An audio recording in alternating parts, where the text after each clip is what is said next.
Rory Coyle, welcome to the Grapple Theory podcast. It's an absolute pleasure to have you here. Hope you're doing well.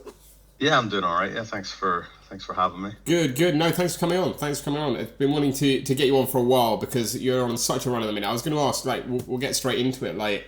It seems like since the pandemic ended, but the last sort of year especially, from June last year to June this year, it seems like it's been a really good time for you in your professional career. Yeah, I don't know. When was the pandemic? When did that stop? Oh, who knows anymore? Who knows, right? Yeah, I think I went into the pandemic hitting a nice little stride. I had some cool stuff happened. I don't know, man. I've been hitting the head a lot. Let's see if I can get my timelines right. I think there was a weird month where I wrestled a bear in Hull. Then I wrestled Adam Maxted in Hull City Hall, and then I wrestled Eddie Kingston in North, and then the professional wrestling world stopped. And I was like, oh, well, if that's how it ends, that was a good way to go. That's some way to go out. But yeah, since it's come back now, I think maybe I'm probably like a lot of other people, I've come back a little bit different where I'm just really enjoying myself. Yeah. I don't want to say the first time in a long time, but I'm definitely enjoying every minute more than I used to. I'm going out and I'm like, cool, let's go. And I'm running out of minutes, so I'm like, well, I gotta soak it up. But yeah, it's been fun. It's been real fun. I'm really having the best time. Yeah, so, and that's good. I feel like that comes across. I feel like you can always tell when a wrestler's in a good place, mindset wise, and really enjoying it. Cause I feel like that comes across in the ring, and I feel like it does with you. Yeah, I think people are noticing it. People are definitely my partner's noticing it. She's he's just out there popping himself, but getting really into it and really enjoying it. And I think definitely some of the crowds are noticing that. They're all right, this guy's just really just having the best time. Whether he's being evil or he's being good, he's just out there living his best Rory Coyle life. So yeah, I've come back with a different mindset, and I'm really just having fun. And that's the weird thing is it should always have been fun. And it always was fun, but I think I didn't appreciate it as much as I was going to say, we've spoken to people as well who have said sometimes it's difficult in the moment to sometimes appreciate what you have, appreciate how things are going. And maybe it took something like the pandemic, that break from wrestling to make you appreciate oh shit, this is pretty cool. Yeah, I think I always kind of had that a little bit. When I was on, I think now when I was on Defiant, I didn't appreciate it for what it was. I was stressed. I was just stressed. I was why have I got to go out and main event against Rampage Brown? Whereas now, when I talked to Rampage about it the other day, I have such fond memories of everything I did. So I can kind of oh, you know what, that was a great time. And I think at the end of the day, it's if you'd have told 8-year-old Rory Coyle that, hey, you're gonna be a professional wrestler, yeah, I would be no way.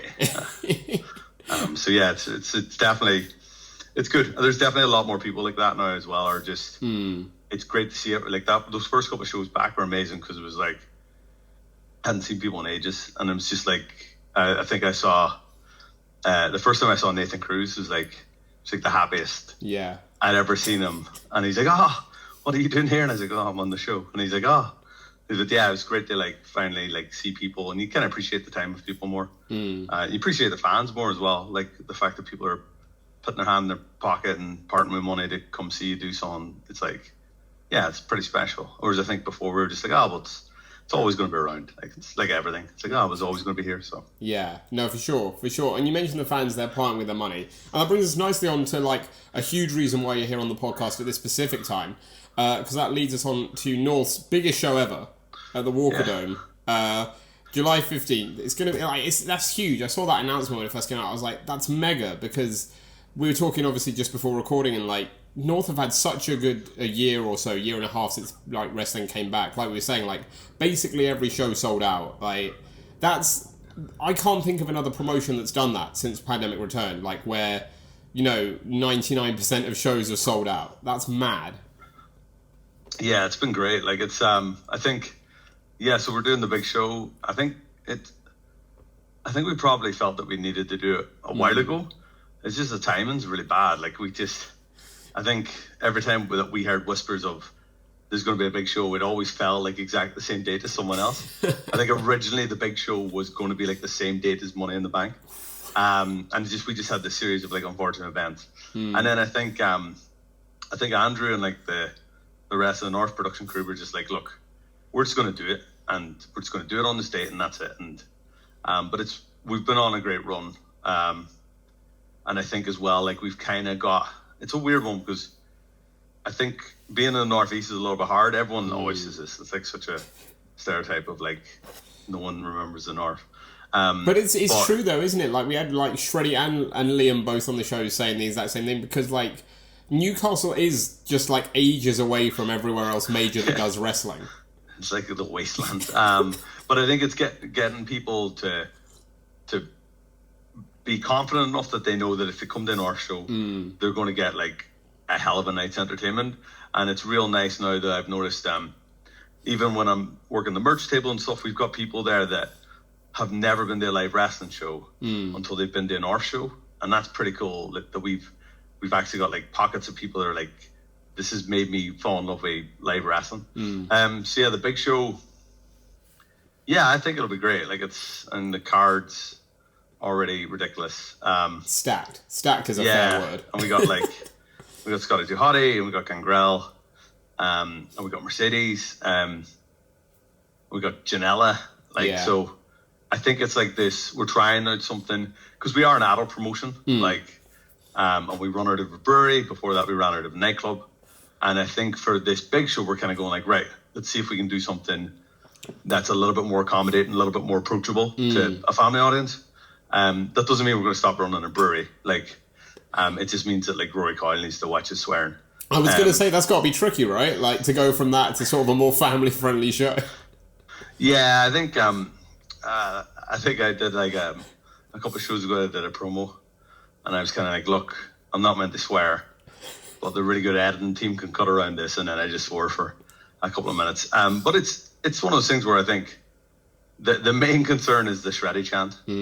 I think that's the main concern from everyone in the back is like, what do they call shredded that's not the C word? And the fans are creative enough; they'll come up with something. Oh, they will. I think the product doesn't need to change that much. Like a lot of the stuff we do anyway is just entertaining. It's like fast-paced wrestling, big meaty men slapping each other, really good technical wrestling, some hardcore wrestling, some comedy stuff. So I think that'll all translate really well and really nicely. But it's just we need to. Maybe they shouldn't. Maybe just don't give me the mic. With a safe bet. You got to have someone who knows you really well, like who knows your like speech pattern really well, to be on like a live bleep machine. Yeah, and someone that gets my cadence maybe. Yeah, like he's going to swear here, I'll bleep. Yeah, so it could be. I mean, the stipulation's been announced, but it could be my last one. So. Yeah, I was going to say like we'll get onto a couple of bits about your specific match because, I mean, you talk about 8-year-old Rory Coyle. You know, talking about, like, you know, what he'd say if he saw where you are now. What would 8-year-old Rory Coyle say if you told him that at one point in his career he'd be teaming with Gangrel? Man, he would definitely be like, you're taking the piss. I got, like, a really nice message from a guy back home, just kind of saying, like, this is awesome, as if, like, the dude from Donegal is tagging with Gangrel. It's like Gangrel was definitely on, like, my list of people, and I would jokingly mention them in the back a lot. So I'd always be like, when are we going to book like Tommy Dreamer? When are we going to book Sabu? And all, like a list of people. And then some of them on that list of people, unfortunately, like some people said some things where it's like, oh, well, we're not going to use them because North tries to be a little bit more like approachable, a little bit more welcoming in the people we use. And then when I found out we had Gangrel, I think a lot of people thought I was going to be wrestling Gangrel. So on the show that we just did, Thunder Road, I think that was the crazy swerve. Was like people reacted for, oh crap, he's putting his career on the line. Then people reacted for, oh crap, Benji's putting his hair on the line. Yeah. And then people were like, oh my god, he's tagging with Gangrel. I don't know why they didn't see it coming. Like it's too creepy horror movie guys. I was gonna say, like, we got to talk about landed gentry because, like, obviously it's a case where, like, I know that they're like, you know, they're the heels, they're the bad guys, but like, it takes a lot of balls to step in the ring against Rory Coyle and Gangrel. That takes a lot of nerve on their part. Yeah, we're just gonna murder them. Yeah. Like, it's just, I think Gangrel said something in his promos like it's gonna be a bloodbath. So yeah, I think, and that and Ace Matthews as well. Like, he's just such a punchable person. So I'm just like, his voice, man, is like, just the way he talks. I'm just like, I just want to strangle him. So yeah, it'll be interesting. I think, like, my other stipulation that I added was, if that's it, then I have to have Jumpin' John count the pin, because he's like, there's a weird thing where me and Jumpin' John have just been intertwined the whole way through North. Right. So I don't know if a lot of people notice, but like, generally it's always, John always gets the Rory matches. Yeah. Because his mind's open to nonsense, and he doesn't mind getting bloodied up or hurt or something like that. I'm not saying that Rich Swift is avoiding me, but he is avoiding me. He's just like, maybe John could take the Rory match. Yeah, like, he's like, I don't want to get my hands that dirty. It's fine. Yeah, he said something. I saw him the other day, and I always took a piss for him because, like, he did really well, and he went on to NXT UK. It was awesome for him, and he's just so good at what he does, and he does a lot of stuff that people don't see. Yeah, there's a lot of like timekeeping and stuff like that, and I kind of said to him, I was like it's okay to just admit that you don't like me, and he went, no, it's just the fact that I don't want to go into your match because, like, I don't know what you're going to do. I don't know if you're going to kiss me or like shove your thumb up my ass. I don't know what you're going to do. And I was like, yeah. I kind of went, yeah, fair enough. Whereas John's just like, well, I guess we're kissing. Okay. So yeah. Yeah, no, that's good. I love that. I love that part of the banter of it. It's brilliant. It's brilliant. And, like, we're not going to talk about ifs. We're going to talk about when. When that match is over, how satisfying is that going to be, shaving Benji's head with Gangrel by your side? I feel like that's going to be a good feeling. I'm going to make it look a state. Yeah. Like purposefully badly shaved. Yeah, if I manage to pin him, like, I'm going to do such a bad job of that, and then I'm going to break the shears. So he has to go home looking a state. Yeah, I think the image of me and Gangrel shaving Benji's head, like, might be, if I manage it, that'll be like my favorite. It's like, image in wrestling. Off the top of my head, I totally can't think of another more iconic shaved head moment in wrestling. That'll be it. That's the one. Yeah, he's a state. We won't talk about the other one because that's those are unmentionable people now. Yeah. But I mean, talk about we'll mention your stipulation as well for that match. Obviously, that if for whatever reason your Gangrel get pinned, then you'll quit. I mean, how long had that been a thought for? Of like, I'm willing to put my career on the line for this match. Probably about, like, I think when I lost the belt to Liam, I was happy. Like, I could have just sailed off into sunset like a cowboy then, because I think I kind of did what I needed to do at North, and I think, like, for me there is like where the product was going and where I am as a performer. I think I'd kind of done like everything I could do to get us to where we needed to go. So I was kind of like, I kind of thought there, I think maybe I could, like, maybe that's it. Like, maybe I can just chill. Maybe I can, like, be backstage, do promo stuff. Yeah. Like, help people out with, like, work maybe with the production crew more and stuff like that. So I kind of thought about it then.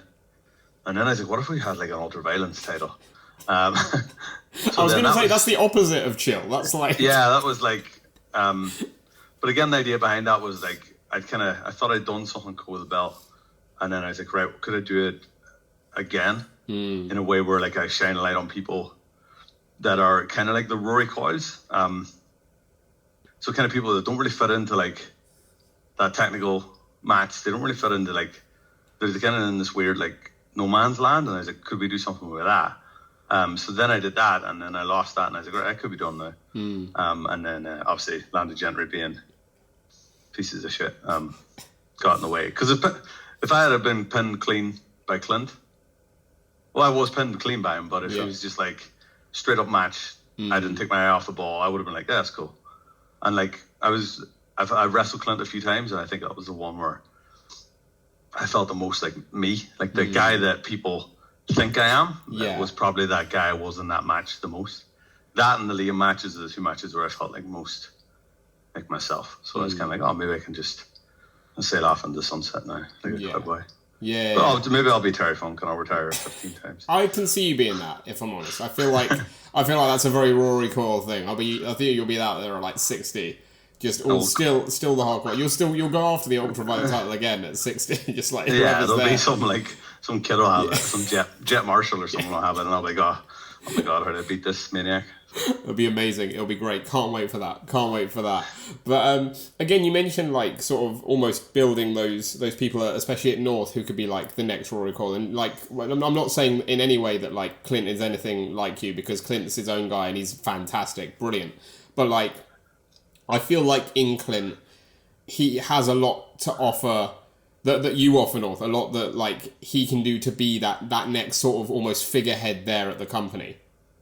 Oh yeah, definitely. Like I think Clint had like drifted in and out. I think Clint, I've said on the mic a few times, like I think Clint's like in that niche of deathmatch wrestling. I think Clint's like hands down one of the best. Yeah. And he's getting jacked now as well, which is weird.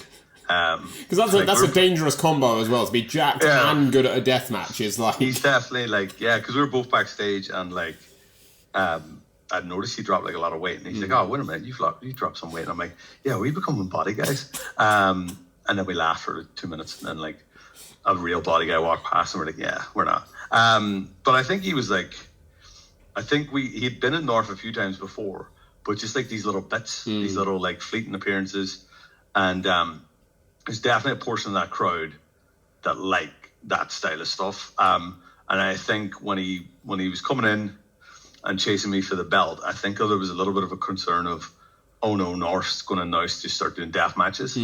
But it was very much like, it was a death match in the North world. And I think like that's as far as it will probably go at North. Like that style of match is kind of like the boundary for the North audience.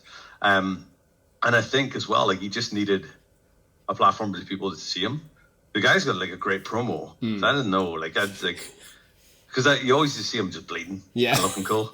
And then he did a promo after he won the belt, and I was like, man, this guy's got everything. So, and I think the crowd as well, I kind of knew it would happen, but the crowd were kind of 50-50. And now they're just like, yeah, you know what? He's kind of he's our misfit. He's like our kind of, which is great. And like, I just saw he was announced for like Deathmatch Down Under as well. Yeah, that's huge. That's really cool. I'm like, that's brilliant. Like, I want to see him wrestle everywhere. I think me and him have like quite a lot in common. He's generally one of the people backstage that I'll sit and talk shit to about horror movies and stuff like that. So I was going to say, like, in terms of like, because you mentioned the DMDU tournament, like, I was going to say, is that something you'd ever consider if they came calling? Because like, I feel like you'd fit in quite well in that.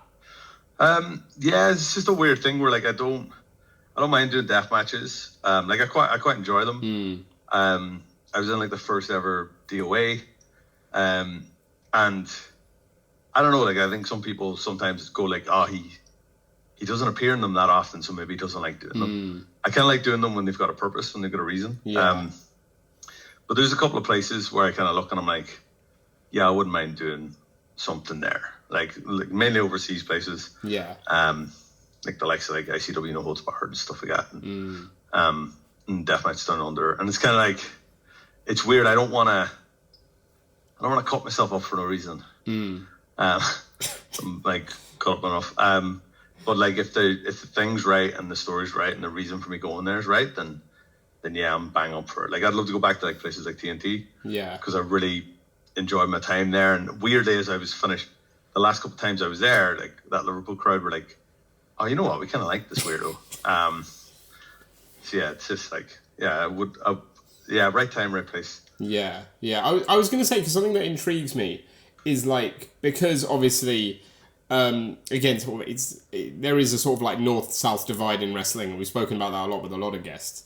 But for like someone like yourself, the thing I'm most curious about is like, is it tough to break out of just say like North? Is it tough to break out of just North when you're someone who is so synonymous with North? Like, does that make it more difficult? Do you know what I mean? Like, because people look at you and they're like, oh, that's the guy from North. Yeah, I think it's a real weird one. Like, because I never thought it was. Because I used to wrestle just anywhere that would have me, and I was like, oh, this is cool. And then I'm fucking old. Like, I'm way too old to be doing this. So I started like way too late. So so now I'm kind of like pick and choose stuff when I do it. And there is a thing where occasionally some people be like, oh, we don't want to use you because, you know, we would just bring you in for a one shot. And that's it. And we kind of think like we'd rather use you in like a story. Yeah. And I'm kind of like, no, dude, it's fine. Like, I can come in and wrestle like anyone you got, like a random person on your card. I can do a one-nighter. Like, I can do a comedy thing. I can do a violent thing. I can do a brawl. The only thing I'll not give you is like maybe a technical masterclass. Or like anything high flying. Sure. But yeah, there is like a little bit of a thing where sometimes they do kind of worry about that. But I think it's a good thing and a bad thing. Like, I'm quite happy to be associated with North. Yeah. And I think I get on really well with Liam. And when we're talking about it, we're kind of like, when we are places now, it's good because people then go, oh, where else did they wrestle? Oh, they're featured at that place called North, and then they look at it and stuff like that. And weirdly, like, I've been doing Sob Pro a lot recently, and the amount of people that have been coming up to me and saying, oh, I've not seen you wrestle here since Defiant. And I'm like, man, I was wrestling in Liverpool. Like, it's not that far away. But there are like pockets of fans, and it makes sense. It'll go to like their local promotion. So for them, the last time they saw me was like a no regrets rumble or something crazy in the Manchester Academy, and then like, I don't know, like 4 years later, they're seeing me for Sob Pro, and they're like, oh, I haven't seen you in years. And I'm like, yeah, but I've still been doing stuff. So yeah, I think it's a double-edged sword. I'm kind of proud of what we've done with North. I'm proud to be like the North guy. Yeah. I mean, why wouldn't you be? Like, we had Andy on, like, and like he just spoke so highly of you and like the work you've done there, and like just how much you mean to that company, and that must it must mean a lot to hear that, to know that you're so valued by them. Yeah, I think he said something like Rory Coyle gives a shit. Yeah, he does. And you do though. That's the thing you do.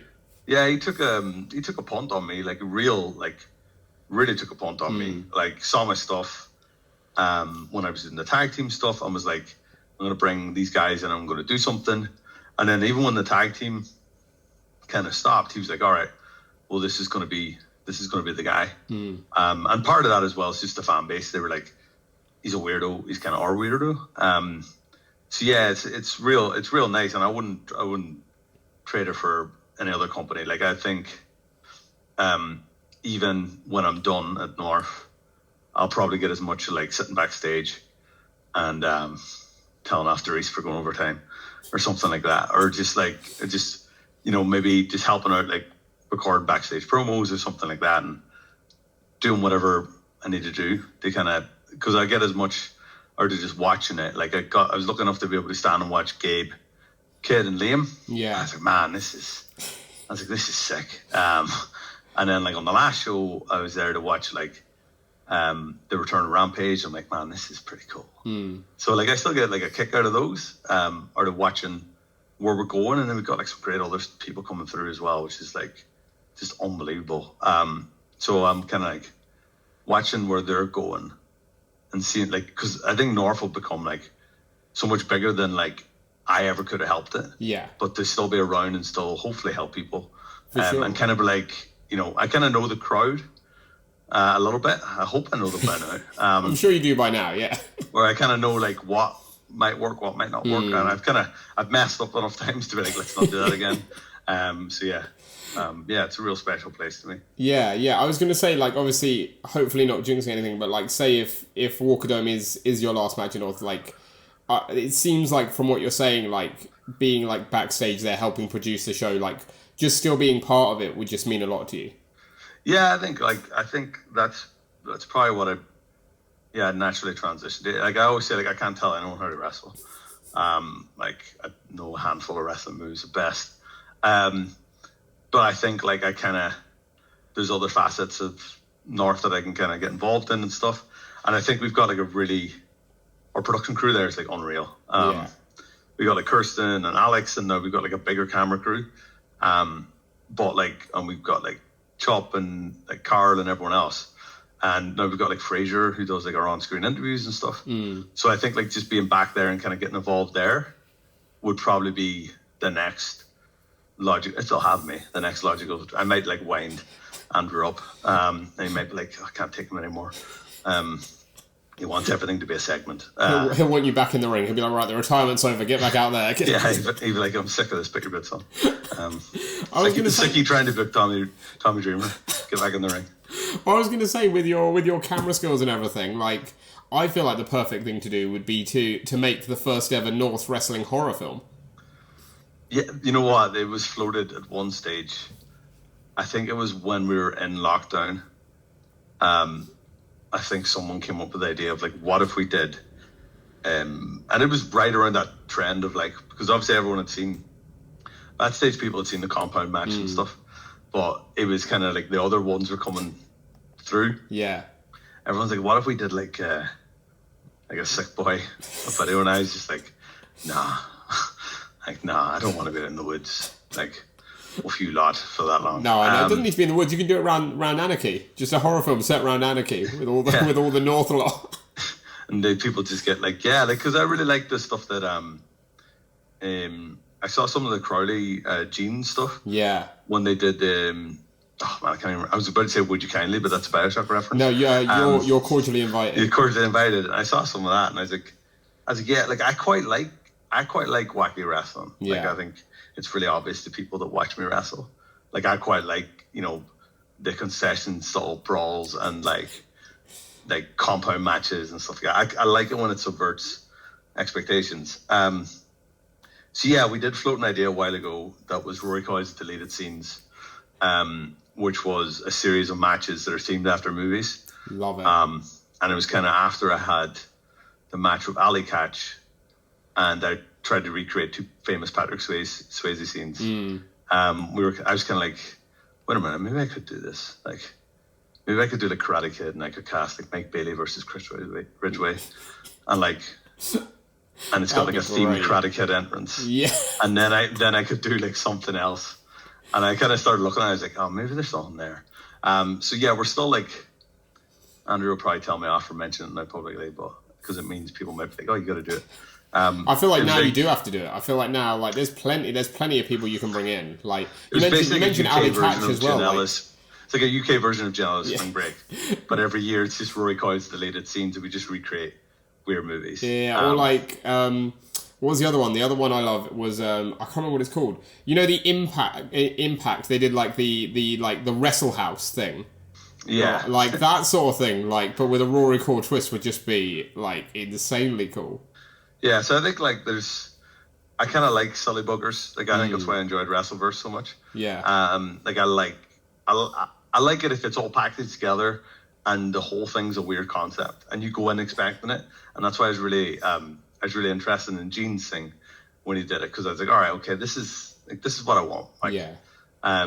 So yeah, I think if you try and do it just on a show that's full of regular wrestling, it doesn't land, but I think if you package it right, then it kind of does land. Yeah, for sure. So yeah, I'm kind of interested where we can take stuff like that. Oh, that'd be cool. That'd be awesome. Would love to see that. Would love to see it. And you've got a perfect cast waiting there for you, so yeah, that'd be great. And like, I wanted to talk to you about like obviously your love of like TV and film and horror especially, but like obviously that's something you like incorporate into your character in your promos a lot. Like, I want to get onto like sort of the love of film and stuff and where it came from in a bit, but like, was there a moment where you thought, like, I can incorporate this into who I am in the ring? Or, like, was it quite a natural thing, like a progression? The moment it happened was, I was at I want to say it was WrestleMedia Con. Mm-hmm. And I'm not sure if I had debuted for Defiant yet. And I hadn't debuted for Defiant yet, actually. And they wanted to have me in a match against, I want to say it was like Justin Seism or something. But I'd never appeared on Defiant yet. Right. And everyone was kind of like, well, why are we doing this? Like, what's going on? And I was backstage and, I was chatting to one of the Defiant members that went on to AEW for a while and now doesn't wrestle anymore. And I kind of they changed everything around, and I was kind of like, right, well, I'm going to go out and I'm going to attack Gabe Kidd, because this is going to be exactly what I was going to do on the weekly show. Yeah. I was kind of like, how can I attack him? And then all of a sudden I was like, okay, well, I could smash something over his head. And I started like thinking, and I was chatting to, he's got so many names. Dante Richardson, who was, who's really heavily involved in WCPW, and he's written loads of books and stuff.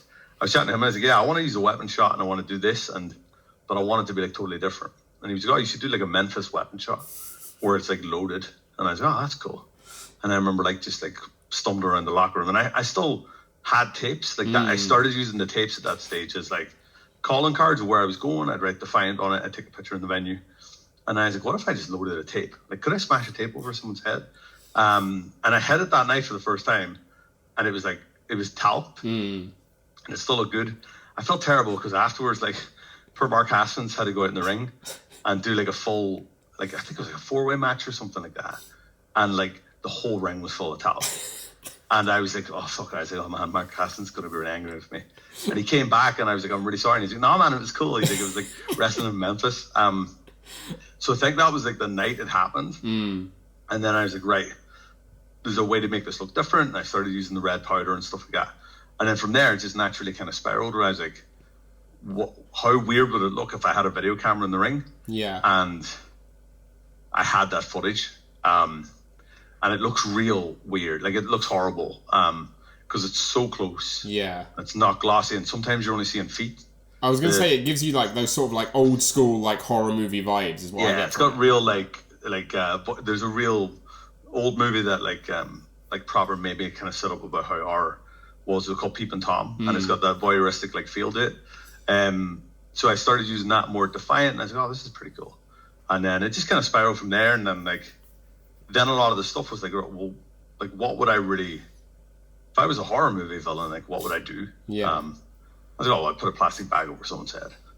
Or I'd like, oh, I'd use jumper cables. And it all just naturally kind of spiraled from there. And hopefully it's like different than what other people are doing. Like, I've seen other people do the bag spot before. Yeah. But I think the way I do it's a little bit different. Hopefully feels a little bit more horror movie-esque, and then some things just came naturally.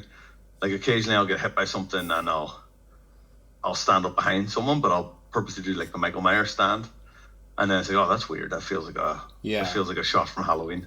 So yeah, it just naturally kind of spiraled from there. No, I was going to say, cool. Like, it seems like that, and like, it seems like, and correct me if I'm wrong, but like, as an assumption, I would imagine it's the sort of thing where like, you'd be the sort of person, like, if you're watching a horror film, you'd be like, I can use that, like, I can take that and make it into this for my character. Yeah, it's weird. I think it's just a lot of stuff's in the back of my head. So particularly when I would do promos, I would end up referencing like a lot of stuff that, like, I had like when we did the OTT promo, I had this like really clear shot of like Baz Band like touching the monitor, and that was like the Poltergeist reference. Yeah. So I really love Toby Hooper, and same for like when I won the belt at Defiant. Like, people thought I was referencing Seth Rollins by swinging the belt, but it was really a reference to my tag partner Baz Bam, right? And then that was a reference to the Texas Chainsaw. So it's kind of like paying homage to him, and then and then paying homage to a movie that I really like. So I was gonna say, have you like, because it seems like quite an obvious thing, but like, I don't know, I haven't seen you do it, or maybe I've missed it, but like, have you done a Psycho one yet, where like, say in the locker room you attack someone in the shower? No, there's a shot in I think one of my Defiant promos, which is a direct shot for shot of Anthony Perkins, where he looks up and smiles. That's the only time I've referenced Psycho. I once got told off for having a knife in my video, right? By someone from What Culture. So no, I don't use knives anymore. No, you could use something else, but yeah, I can imagine they wouldn't be best pleased with that. Yeah, they said to me, they're like, if you could make sure there's no more knives in your videos. And I was sitting and go like, I don't have any knives in my videos. And then they like comically turned the monitor around, and it was paused with me with a knife in my video. Yeah. I was like, except that one knife. Yeah. I've never used a knife in a video. yeah, I breached YouTube's policy, I think so. No, I understand that.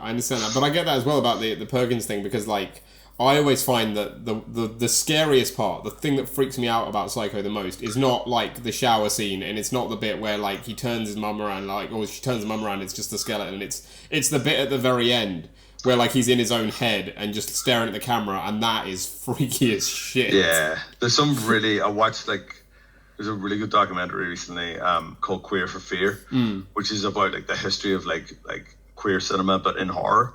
And there's an episode about Hitchcock, and there's a chunk about Psycho and Perkins. And it's when you know of what he was going through, and then you watch his performance in Psycho, it's like there's no wonder he was so good at it. Like it's no wonder he was so good. It was like, oh wow. And then like they have interviews with his son and stuff about like when he did actually come out to his family, and then he did the other Psychos, and he directed one.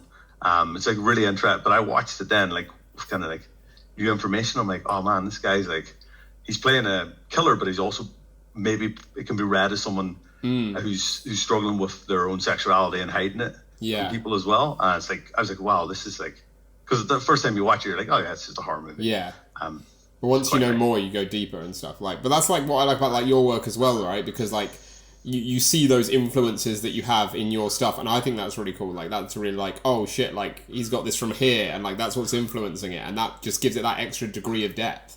Yeah, it's cool. Thanks, man. There's stuff in there that people have never noticed. So.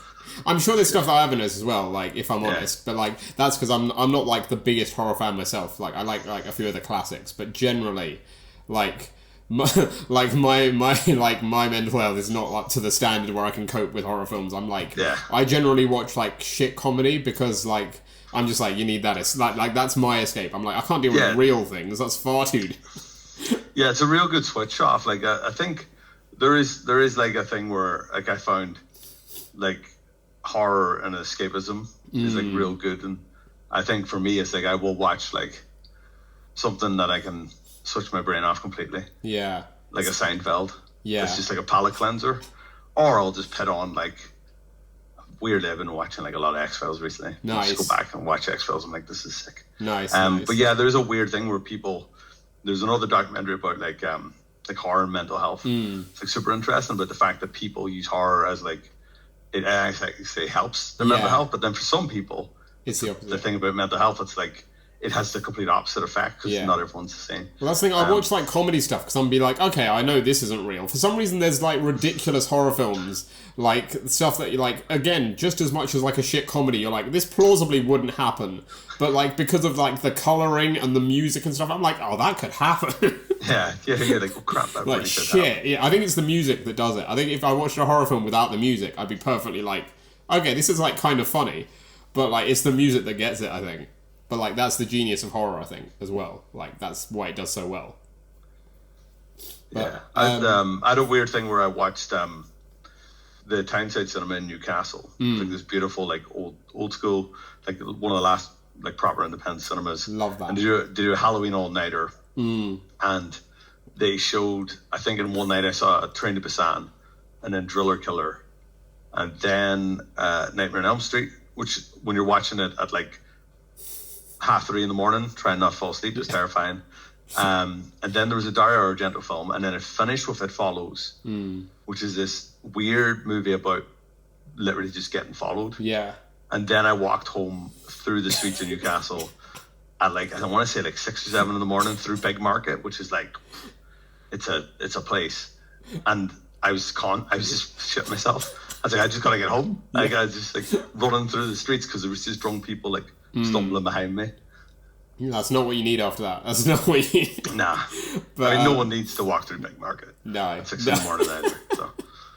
No, I love that. And like that's the thing as well, isn't it? Like, I mean, in terms of that influence for you, like, was there like a film or a moment, like, even not even horror-wise, just film-wise, where like that became like a passion for you? It became like more than just I'm watching a film.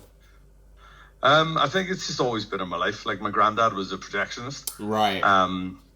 And I never met him. He died like just the summer before I was born. But that was always in my family, like projectionists. So then when I was growing up as a kid, my two uncles were projectionists in the same cinema. Nice. So I kind of grew up, and I remember really specifically like seeing one of the Superman movies. I've aged myself there. It might have been Superman. It might have been one of the crap ones, like Superman 4. I remember it being so sold out that I had to watch it like through the booth. Right. And then my other uncle owned a video store. Nice. Okay. So like movies have just been ingrained like, in you. Yeah, just intrinsically like part of my life, and everyone always jokes that I was like the easiest kid to watch because you'd literally just like pop on a VHS tape and that was me. So it's kind of like, yeah, it's just unfortunately came with me the whole way through life. But I think for horror movies it was Halloween. Like first time I saw the first Halloween, I was like, wow, like horror movies can be actual movies. Yeah. Like really well made, like really well crafted, like beautifully shot. And I think I was like, wow, this is like shit. It's not just crap, blood and guts. It's like there's a real art to what people do. And I kind of fell in love with John Carpenter's stuff. I fell in love with Jamie Lee Curtis then as well. So yeah, I mean that's understandable. Both those things are very understandable. But that's the weird thing about Halloween, like because I. Like, before I'd watched Halloween for the first time, I knew of Halloween, like, the Mike Myers stuff and, like, some of the scenes, like, the key scenes and stuff. And then I watched it with my partner, because she's a big horror fan. And, like, you see that opening scene where, like, where he's a kid, like, how the origin story goes. I'm like, shit, this is dark as fuck. Like, yeah, it's bleak, man. I'm like, bloody hell. Yeah, wasn't expecting it. But I think that love film brings us on nicely to our first, like, little feature we've got here called Anatomy of a Pro Wrestler. And this is going to get to know like a bit more about you. This is a bit more of a shoot. This isn't about Rory Coyle, the wrestler. So this is a bit more about you as a person, the man behind the wrestler, I guess. Okay. So I'm going to give you some questions, and you let me know what comes to mind. So the first one is, what is your favourite post-pinfall pig out?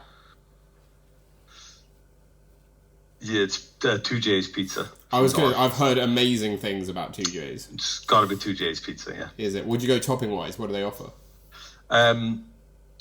If I'm feeling really nice, I'll get a vegan one and split it with my partner. Nice. If I'm feeling disgusting, I'll order a pepperoni one with Will Cruz, and then I'll get my partner a vegan one as well. Nice. That's all good. Like two good choices. Unlike Will Cruz, though, I do get changed. Yeah. Before I order my pizza, I don't order my pizza in my gear, which is what Will Cruz does, which is just comical. I was gonna say that sounds brilliant. Like. Just there in his singlet, just like with his little buzzer picking up his pizza. I'm like, what the hell?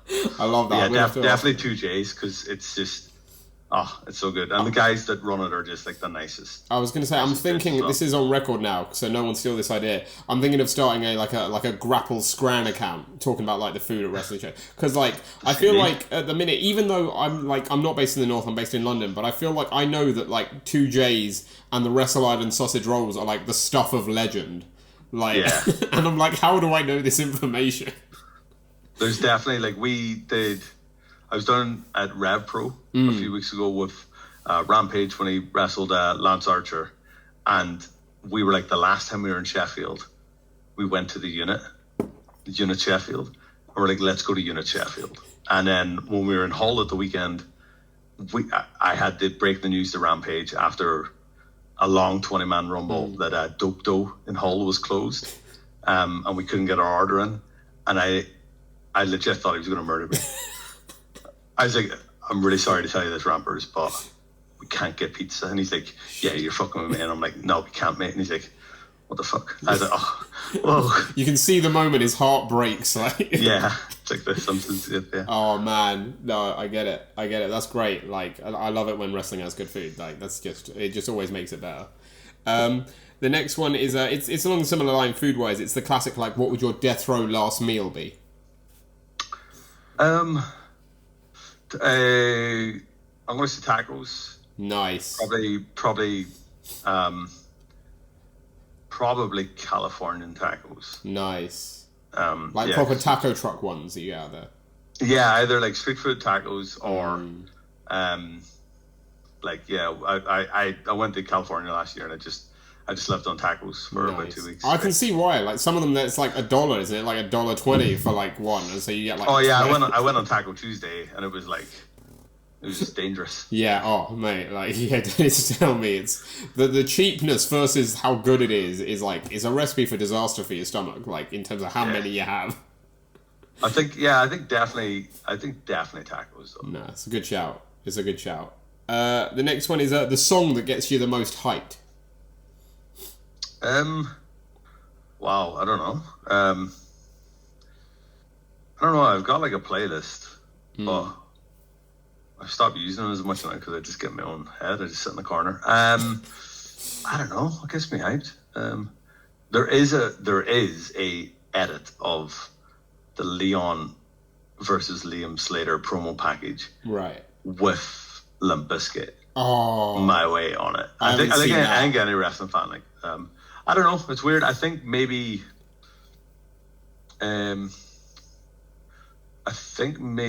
Firebird from Dance with the Dead. I've been listening to a lot of Dance with the Dead recently. I think maybe that keeps popping up in my playlist. Either that or I do a curveball and just throw like some Lady Gaga out there. That's very different. Yeah. I do love Gaga. Like Gaga's great. Like I'm not a pop fan like myself, fantastic. but like I can appreciate what Gaga does. She's very good.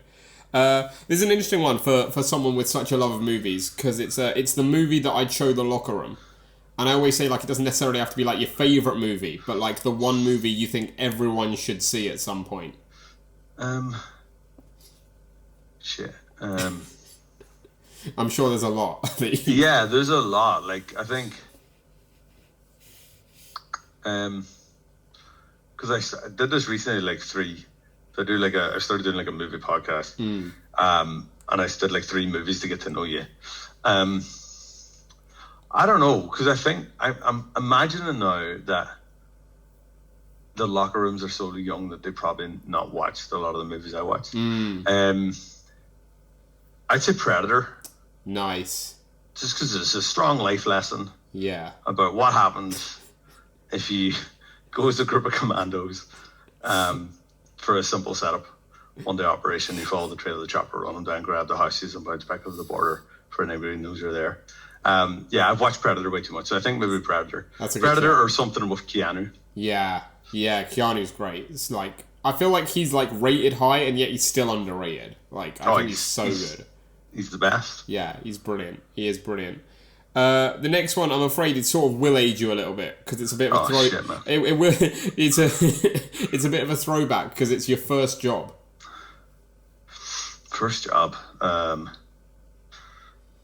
think I worked. I worked as a kitchen porter in a hotel. Nice. That's a good first job, I think. In the north. In the northwest Ireland, and then I would work in the bar after that. Moved up. Yeah. Yeah, I'd do a shift like 10 in the morning. I'd do like a split, so I'd do like 10 to 10, but I'd have like a couple hours in the middle. Right. And then I would work in the bar 10 till like 4 in the morning. You're putting in the grind. Yeah. It's like just so I could spend money on video games and horror movies. So it's all worth it at the end. It's all worth it. Yeah. It's all worth it. The next one gets a little deep because it's your greatest fear. Addiction. Like I'm quite scared of. I've got a very very addictive personality, and I kind of like I'm quite open about it. Like, but I don't drink. I've never drank. I don't smoke. I don't do any drugs. I'm terrified of taking painkillers, despite my partner's. Despite her kind of going like, "Come on, just take some paracetamol." So I'm really that part of my personality like really does scare me. And I've got like I've seen like people in my immediate family and stuff have that, and it's just like I'm terrified. Yeah. I picked the worst occupation as well, like professional wrestling. Especially the painkiller stuff. Yeah. Yeah, like, and it's so weird. Like in my brain, I'm like, well, I know it's not going to get there. Yeah. But I don't even like the idea of I would start to I'll just take one after a match. After a hardcore match or something. Yeah. And then I'd be like, I always have to have one. And it's like, I'm terrified. Like, it's weird. I'm terrified of it because I know the way my personality is. Yeah. And like, if I'm like into editing a video or something, I won't go to bed till like 5 in the morning because I'm doing that. You want to get it done, yeah. If I'm sitting playing a game or I'm watching a movie or something like that, like I do get like totally engrossed, and I just know that me and those types of things, I'm like, well, I can't go near that. And it's kind of to wrestling to a certain extent. It's like when I got into wrestling, that was it. It was just like, shit, I'm all in. Yeah. So yeah. No, brought the tone way down there. No, that's fine. That's fine. Like, it just intrigues me knowing these sort of things. I think those sort of things are also, like, important to talk about as well. Like, I think it shows a different side of you, and a side that, like, I feel like things that people are afraid of, especially, are things that, like, you sort of, like, are conditioned to think, like, oh, I shouldn't tell anyone because, like, of potential judgment. Do you know what I mean? Yeah, like, I'm always, like, pretty open with it. I'm like, like, I'm not. Like, if people are like, oh, how come you don't drink or you don't smoke, you don't do drugs? I'm like, oh, I'm terrified of, like, my own kind of maybe self-control. Sure. Like, that's what kind of scares me, like, my lack of self-control or my lack of ability. And I don't, like, weirdly, considering I do wrestling and quite often you're getting picked up and dropped and stuff like that, like, I don't really like being out of control. Which is a terrible occupation. As well, yeah, you're putting your body in the hands of someone else, yeah. Yeah. No, that's fair. I get it. But we'll pick the tone back up, because there's a nice little one to follow. It's your favourite animal. Dogs, 100%. Nice. Like my two boys are like the best thing. But yeah, dogs. Like, I've always just been massive fan of dogs, even since I was a kid. So nice, love it. The next one is it's a wrestling one. It's the only wrestling one on the list. It's your favourite match stipulation. Like, for the purposes of this, a singles match counts as a stipulation. It doesn't have to be anything wild, but it can be something wild. Yeah, it's weird. One of my favourite matches is a blindfold match. It's like the Jake Roberts blindfold match. I think, like, just a hardcore match is, like, my favourite. Nice. Because I think when done right, it's great. Yeah. Yeah, for sure. No, I get that. Hardcore ones are, like, ones that I'm like you say, like, if there's, like, the story behind it, and, like, there's the stakes on it, and, like, the wrestling's good, like, it can just be perfect. It can just, like, not get any better. No, I love that. The next one's your favourite place in the world.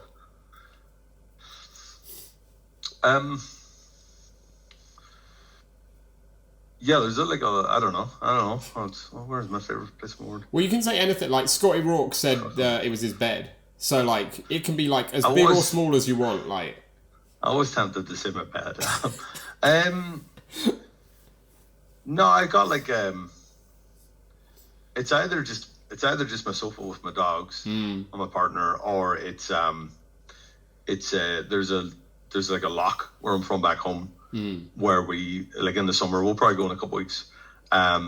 We just take the paddle boards and we just go paddleboard. Nice. And, like, quite often, I'll just be there floating and looking off into the distance. And I could just be quiet. I think probably, like, home, where I'm from, is, I appreciate, it's like that thing where I moved over here in 2002. Yeah. And I never appreciated it when I was a kid.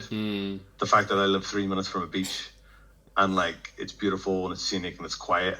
And now I go back, and one of my dogs is, like, really nervous. And when we have him there, it's just like, he's just, like, a totally different dude. I love that. And, like, the pace of life and stuff is, like, completely different. I don't think I'd live there because I'd go stir crazy. Maybe, like, retirement though. Maybe, like, retirement age sort of place. Yeah, I think that's probably like my favorite place is just there on a beach, just relaxing. No, I love that. And on the opposite end of the spectrum, for the final one on this list, is your dream holiday destination. Crap. I don't know. Like, for the longest time, it was Halloween Horror Nights, and then I did it, like, last year. So yeah, I don't know. Like, I would kind of like to. Yeah, I think I'd kind of like to disappear into the woods of Canada. Nice. Fucking up a nature trail somewhere.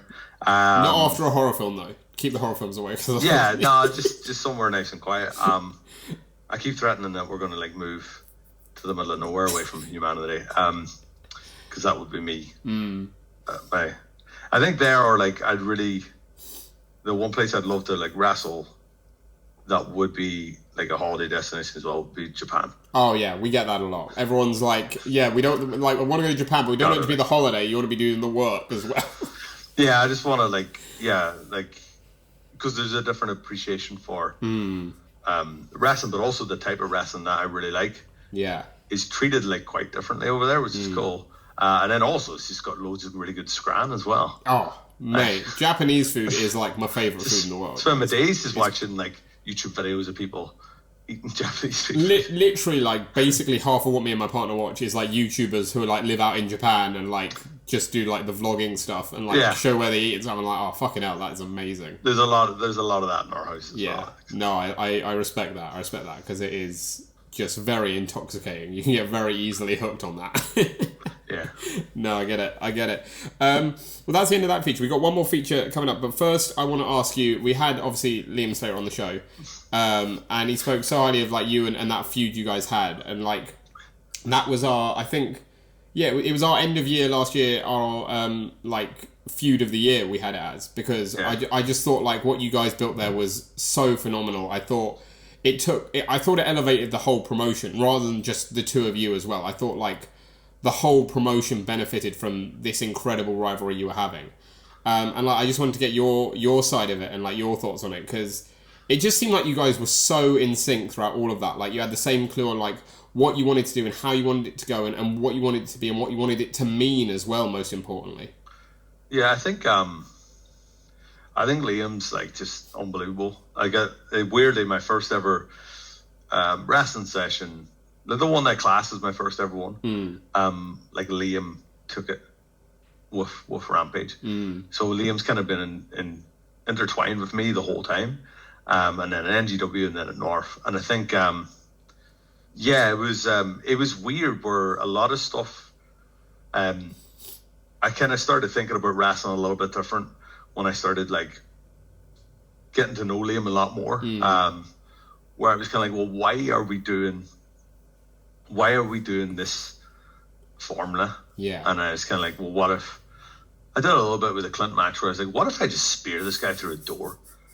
I was like I'm not going to wait to try and lock up him. I'm just going to take him through that door. And then I think the crowd were like, shit, what the, I didn't see that coming. And then they're like, whoa, that's weird. I did it with Ace Matthews on the last show. I just headbutted him. I was like, oh, fuck it. I'm thinking you're an asshole and you're talking shit. I'm just going to headbutt you. Yeah. So I think there was like a thing there where we trusted each other enough maybe to experiment. And I think North gave us space to try it.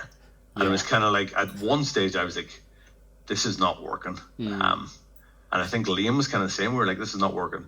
And then we just like found these happy moments where the bat became this really important thing. Yeah. And that just came about because of just real natural things. Like where I would always try and use that bat and Liam just wouldn't, because it's not his style. And that's really true to the two of us. And it just suddenly became like this gun.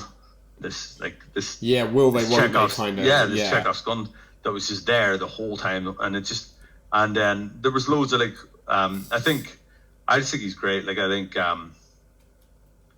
it was like this perfect little storm then of once people saw oh crap, there's like something here, and it's like because for me it's like, and there's a longer promo. There's the promo that Alex cut together, and Alex and Kirsten and Fraser and that whole camera crew, like those angles are nothing without them. And I think like Liam said something similar. Like me and Liam will probably say that total blue in the face, and like the fact that Mike from Stomp Photography takes such good photos, like it's all pointless if people don't see it. And I think they just really like pulled together all these things that we've been doing, and there's loads of stuff in there that like I think people will never get, and it's just there for me and Liam. Like special things that are there for us, like throwbacks to like 7 years ago, 6 years ago and stuff. I think that's important as well though, isn't it? Like to have those moments that like even if the fans don't get that are just for you as well during it. Yeah, and I think like I just think it just kind of came together real nice. But it was just nice there's a longer video where I kind of say like that everyone in the back thinks they want to be the North champion. Like they all do. And that's the cool thing about it. It's competitive, and it's like dog eat dog, and everyone wants to be there, but like you need to be willing to do anything for that crowd. And I think that kind of came through in that final match. Was like the whole idea of Rory Coyle was he was just a catalyst to unlock like the potential of Liam Slater, and the stuff he's done now is like unbelievable. Yeah. And it's kind of like, it was real nice to do that. And then, it was weird at the end because I was like, I had that belt in that bag the whole time. So like that brand new shiny belt was there and nobody knew. Like that was there for like ages. And I kind of remember saying like, I don't think I should ever be the guy to touch such a beautiful belt. Like that needs to go to a pure wrestler. That needs to go to a postmodern pro wrestler. So yeah, it's just like, he's great. Like he's brilliant. I wish more people saw, and I think the stuff he does, it's spawned into this weird thing now where like Liam makes these beautiful like postmodern movies. Yeah. And then I make these grimy horror movies. And it's weird. We're just like two filmmakers in the night that just like cross each other. And I always laugh, and then like when I see his videos go up and I'm like, oh, there's me in the background time and laces. There's always like a little Rory Coyle cameo in all of them, and it's like, that's quite cool. No, I love that. I love that. I love that whole feud. Like, it was genuinely, it was such a good feud. It was so enjoyable to it made me wish I had been there for like the whole thing rather than just watching it on demand or whatever. But like, it was so enjoyable to watch that story build. I was going to say, like, because you mentioned the bat as well, and obviously that was such a synonymous thing. But like, what I didn't know is the part where you guys were saying like there was a moment where you thought it wasn't working. But was there like a specific moment, whether or not it was with the bat, where like that flip, where you were like, we've got him now, like now this is something? Yeah, I think it was more Liam. Liam was kind of doubting if he was going to be the next guy. And I was just like, what the fuck's this guy? What's this guy smoking? Of course he's the next guy. And I think it was, we had to shuffle some stuff at one show. I can't remember. I think we had something weird where we went on midway through the show, and it was me. I know it involved me, him, and Will Cruz. And I think Will Cruz hit me with the hardest chop he's ever done, because he still boasts about it. He chopped me at the bar, and I felt it in my ankles, like it shook my whole body. And I remember like just standing there and going like, I can't move. And he still brags about it to this day. Proper paralyzed, yeah. Yeah, I think it was maybe in that one where Liam went to lock on the single leg, and I kind of felt them all go like, oh, this is it. Like he's gonna get him now. And then yeah, it was weird. Like, it just, from there, that was maybe like the turning point, where we were like, okay, right, this is cool, because we were involved at the start. Yeah. And then Liam kind of disappeared, and I kind of had a couple of matches where it was just title defenses against people. And then there was like a smozzy multi-person match where Will Cruz almost took it off me, and the bat kind of came into play there. And then it was like, all right, well, now we're kind of like, and then it was just Liam kind of taking a sidestep, people seeing like, oh shit, this guy's a legit really good wrestler, and then coming back for some reason just worked. Yeah. But I think that's like the nice thing about that North crowd is like they will give you room to make, not necessarily make mistakes, but they'll give you room to feel stuff out. Yeah. Which is really cool. And I think then there was definitely a match where like he had a chance to pick up the bat and they really wanted him to, and I'm like, oh shit, they're at this, because they never really bought me as the guy they despised, but eventually they kind of turned around and they're like, right, we still like Rory Coyle, but we don't like this version of him anymore. And I was like, okay, right, cool, because yeah, everyone was like, they're never going to boo you. I'm like, yeah, they'll boo me. Yeah, like, I'll make them. Yeah. They'll just not boo me, but they'll cheer him more than me. Yeah. And then it was cool to actually finish it and then be like, right, now I can go back to being the fun loving Rory Coyle. Yeah. And I think they appreciated that. They're like, oh, this guy didn't work the merch stand for like 8 months. He sold no t-shirts. But it was cool. Like, some really good stuff came out of it. Like my different I've got a different version of my entrance music that I sometimes use. Coming through the crowd. Yeah. Is like came out of that feud, because I was like, right, well, I need them to feel on edge. How can I do that? I'm going to start coming through the crowd. Yeah. I'm going to start making them kind of be a bit wary of me. Yeah. Whereas before it was always like stage entrance and all that stuff. So. No, I get it, and love it. Like, again, just you guys did great work there. It was fantastic. It really was. And that brings us on to our last feature nicely, because it's called Dishing the Dirt, and I'm going to get you to dish some dirt on the rest of the North locker room. Oh, easy. So I'm going to give you some scenarios again, and you let me know who comes to mind from the North locker room when I say each one. Okay. Who's always running a little late? Who's always the one that maybe cuts it just a little close to bell time? Well, they know the answer. The answer is fucking me. Because Shreddy buried me with it. Do we mean late to the venue? Yeah, like not necessarily late to your match, not like missing your entrance music or something, but like, you know, someone who just like cuts it a bit too close to the start of the show. I think purely because he's so busy, like Joe Hendry, but it's just because he's busy. He's always wrestling somewhere else that day. He puts in a shift. Yeah, he's always like traveling from somewhere else, and I'm like, man, that's impressive. We did have an incident with Effie where like Effie arrived 20 minutes before the music started. But yeah, I think maybe Joe due to other commitments. Yeah, not to being just late. I think Liam due to other commitments because Liam trains people that morning. Yeah. But yeah, normally people would say me. But I'm at the venue pretty early. I'm just really late to get to pick people up on the way to the venue. Right, gotcha. I'm like a wizard. I arrive precisely on time. Brilliant. The next one's one of, to be honest, I call this dishing the dirt. There's not really much dirt to be dished. It's mainly all good stuff, but this is one of the two that I say could get you heat depending on who you say. Who has the worst music taste? The worst music taste? Yeah, will anyone put anything on like in the locker room or in the car or something on the way up and you're like, oh no, like can't stand it? I would say Shreddy, because Shreddy doesn't have music taste. He said that, I think, when we asked him this. Yeah, it's bizarre. Like, he doesn't have music taste. So I would say it's probably Shreddy, but like, it's the absence of music taste that makes it bad. Yeah, he said that as well. He said that about himself as well. He's like, it's definitely me, because like... It makes no sense. I'm like, what type of music do you like? I don't really know. Yeah. Okay. Normally it's like people say like, oh, all kinds, but like no one says I don't know. Yeah, he just doesn't really know. He just doesn't really have a music taste. Oh, Shreddy, love Shreddy. What a guy. The next one is who's the comedian in the locker room? Who can you always count on to make you laugh the most? I don't know, because I find different people funny. So I think Will Cruz probably makes me.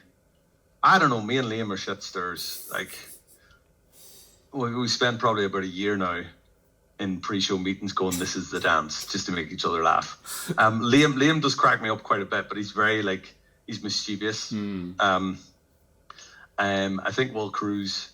Makes you laugh when he goes to get the pizza in his... Yeah, Will Cruz is probably the guy that, like, makes me laugh the most back there. And also we get ready in, like, old man corner, as I've dubbed it.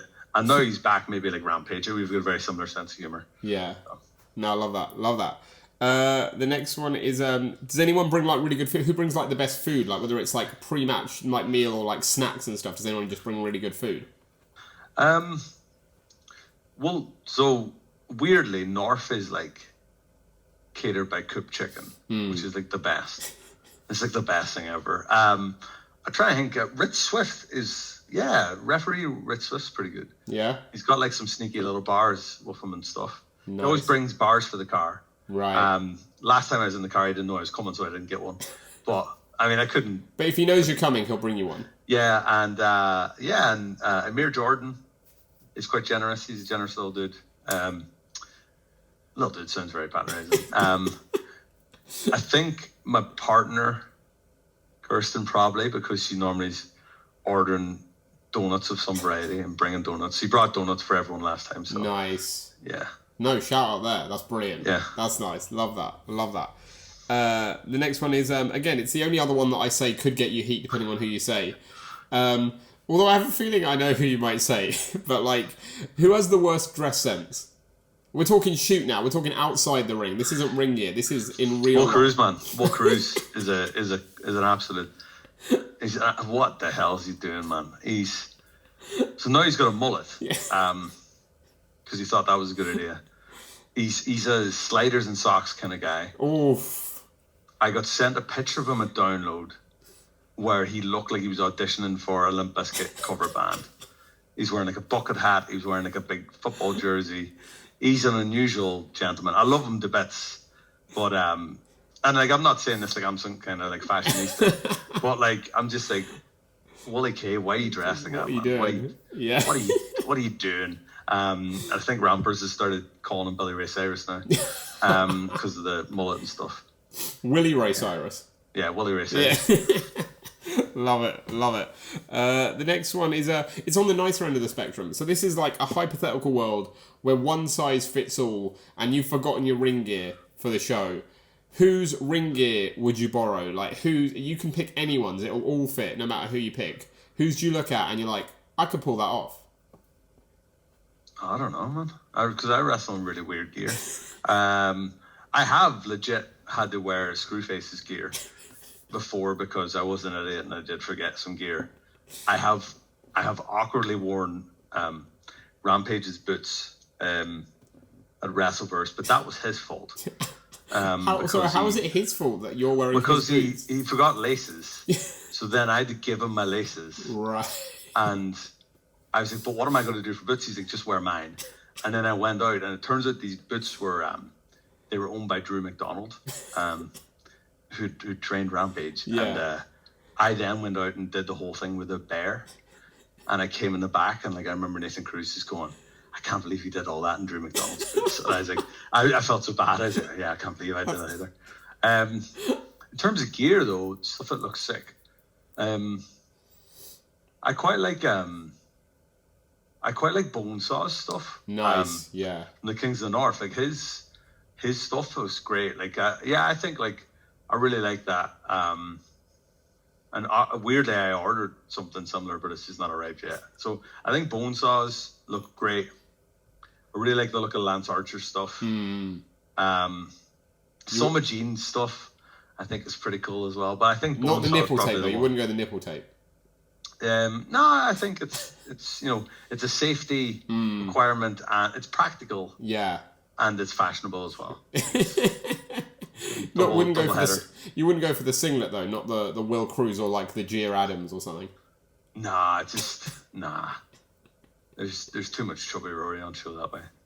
I do like. I saw Lance Archer live at 1PW, and I saw him at Rev Pro, and I'm like, oh, he's got some good pants. Like, it's a weird thing about wrestling. You're like, you'll see someone and be like, yeah. Like I get a lot of compliments on my boots. People like, oh, there's some nice boots you got. I'm like, oh, thanks very much. And like, someone will walk past you, be like, oh, there's some nice pants. Yeah. It's like a weird thing. It's like, it's the sort of thing that in any other line of work would probably get you in trouble. Yeah, complimenting someone. Like, yeah, in the office, like, oh, there's a nice pants. Yeah, I love your trunks. Your trunks are gorgeous. No, I love it. The next one I always say is sort of counterproductive to ask to a room of wrestlers, but who's the most competitive? I think Rampage. Yeah? He doesn't want to admit he is, but maybe not so much now, but definitely, he definitely was before. I think maybe he's chilled a little bit now. But yeah, him and Screwface. Yeah. Were competitive. Love that. The next one again. These are my two favourites. The ones that end it. Who would throw again another hypothetical? Everyone in the locker room is hosting a party on the same night. You've been invited to everyone's party, but you can only pick one. Who's you going to? Who would throw the best party in the locker room? All right, let's have a think. See, I think DeReese would throw a great party. I don't think I'd want to be there because he's just too young and he'd make you feel old. Oh, he's too young and full of hope and promise and stuff. So and also I'd just be like the old out of touch bearded white dude there, the one in the corner, like bringing everyone down. Like, you don't know how good you got it. I'd be like, turn this down, guys. I think Amir Jordan would throw a banger. I think he would throw a banger of a party. I think he'd be a good host as well. Yeah, I feel like that. Yeah. So I think probably Amir would be a good one. No, that's a good shout. And one maybe that you'd be more likely to have a good time at than the DeReese's. Yeah, maybe. Yeah, a little more adult, like a little more like up the street. Yeah. And the final one is, who would you pick as your partner in the zombie apocalypse? Got a horror fan here, so I'm perfect in asking this. And again, this partner, like, you can use for whatever means you want. It can be someone to help you, or someone you can, like, throw to the wolves kind of deal. Like, for whatever means you have in mind, who would you pick as your partner? So I kind of like that. Would I have to pick my real partner? Nah, that's boring. Who would I pick? And this is anyone. Yeah, anyone from the North locker room. Okay, from the North locker room. Okay. Who could I could go two ways here. I could pick someone and just get rid of them. Yeah, I think Big Wooly K.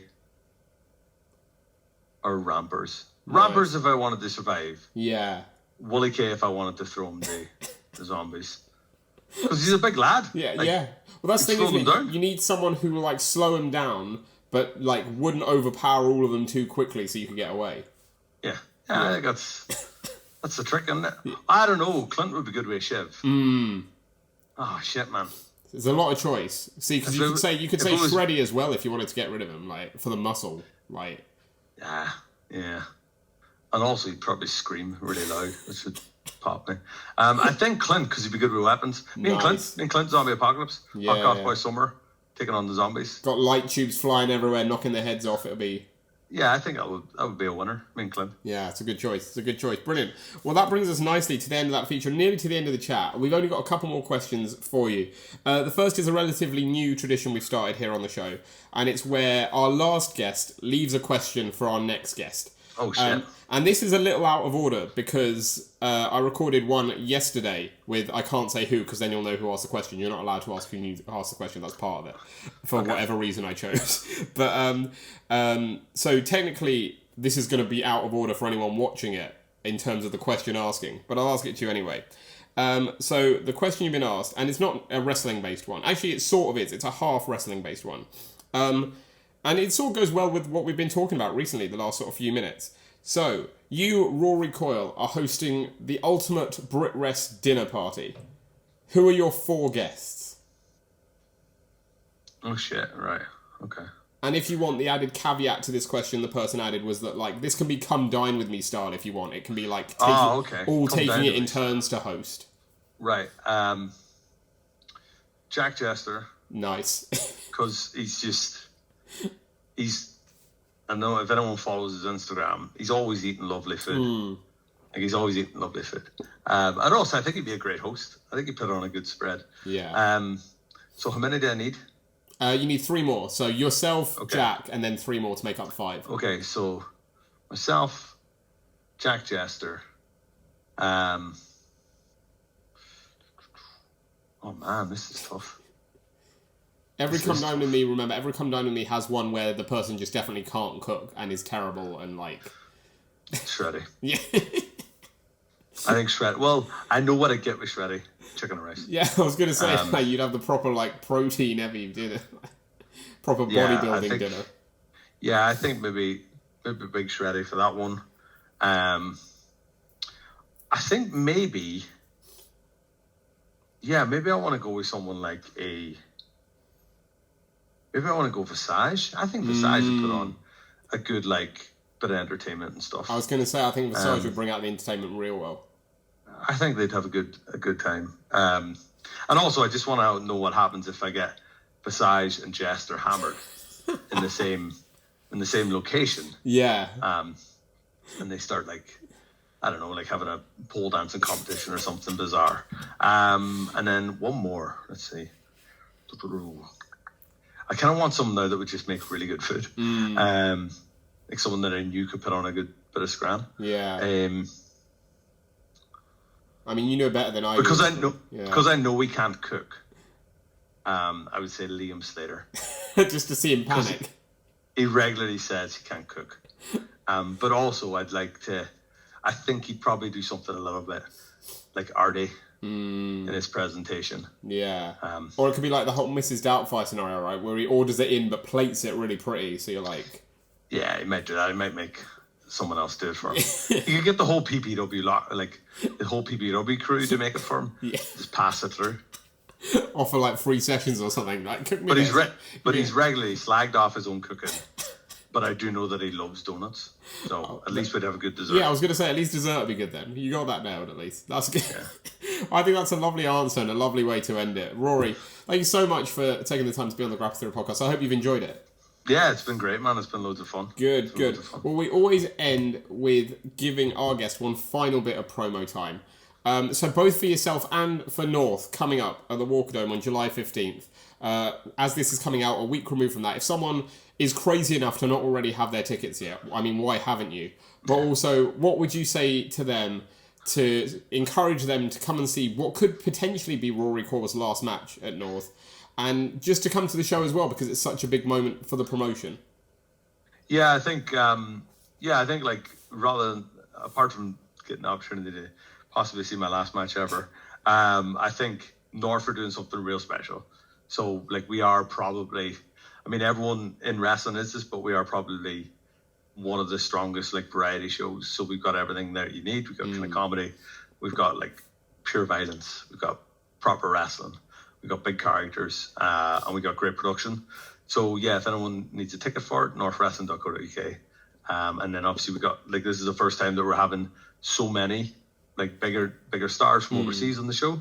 So we got Gangrel, we got Mercedes Martinez, we got Scotty Duhati, we got Joey Janela, and yeah, it's worth the trip. Like, I guarantee people, worth the trip. It'll be pizza, beer, wrestling. Like, that's the 3 things that we're. Do you need anything else in life? Nah. I'm happy just with the pizza, the pizza and the wrestling and a cup of coffee.